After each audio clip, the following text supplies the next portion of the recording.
عشق جنون کی آنے والی ایپیسوڈ میں آپ لوگ دیکھیں گے کہ رائم بہت زیادہ غصہ ہوتا ہے اپنی سوتیلی ماں کی طرف۔ وہ عافیہ میڈم سے بولتا ہے کہ آپ نے اس لڑکی کی ساری زندگی کے ساتھ کھیل کر اچھا نہیں کیا۔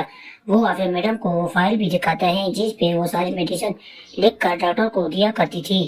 وہ ماں کو بولتا ہے کہ آپ نے اس کی زندگی کے ساتھ کون سی گیم کھیلی ہے کہ اس کو اس کی ماضی یاد دلانے کی خاطر آپ نے اپنے بیٹے کو بچانے کی خاطر اس سے ماضی بلانا چاہتی تھی۔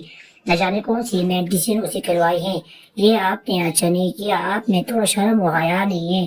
وہ ہنسی گی اور بولے گی کہ راہم بیٹا، تم میرے سگے بیٹے ہو تو نہیں ہو، لیکن میں نے تمہارے ساتھ تمہیں کتنا تڑپایا، تمہیں ہراس کروایا، تمہیں کون سی سزا دلوائی اپنے بیٹے کو بچانے کے لیے۔ تو وہ لڑکی کچھ میری ماں تو نہیں ہے، میں اس کو مروا بھی سکتی ہوں اور پیسے دے کے اس کی زندگی بھی حرام کروا سکتی ہوں، کیونکہ پیسوں کے لیے ہر کوئی مرتا ہے آج کل، سب جانتے ہیں۔ کیونکہ میں نے اپنے سگے بیٹے کو بچانے کے لیے کیا، میرے پاس دوسرا راستہ نہیں تھا، اور تمہیں پولیس کے حوالے بھی کر دیا۔ تمہیں کون سی تکلیفیں اٹھانی پڑی، تم میرے بیٹے کے خلاف ایسی بات تم نے کی تو تمہاری بھی حیثیت نہیں ہے۔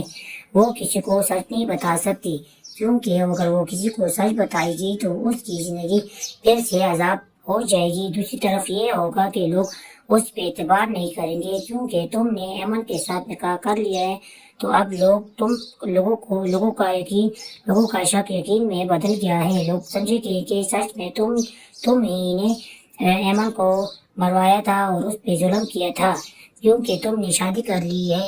رائم کہتے ہیں کہ چلو میں اپنے سب ثبوتوں کے ساتھ سامنے آؤں گا اور اپنے باپ کو یقین دلاؤں گا کہ یہ سب کچھ میری سوتیلی ماں اور اس کے بیٹے شروز نے کیا ہے۔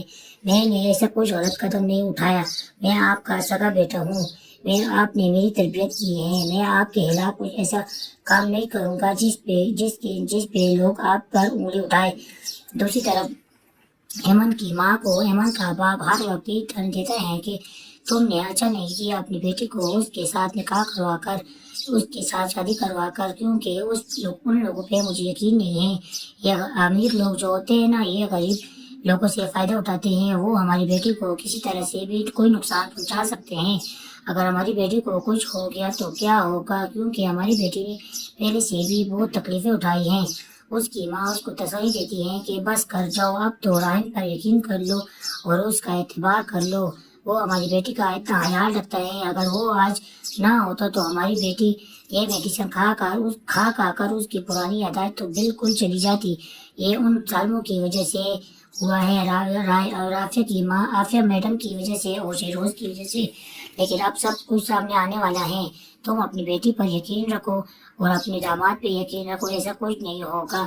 لیکن اس کا باپ کہاں سنتا ہے، وہ اس کی ماں کی بہت زیادہ بے عزتی کرتا ہے کہ تم اچھا نہیں کر رہی، میری بیٹی کو کچھ ہوا تو پھر تم مجھ سے نہیں بچ سکو گی۔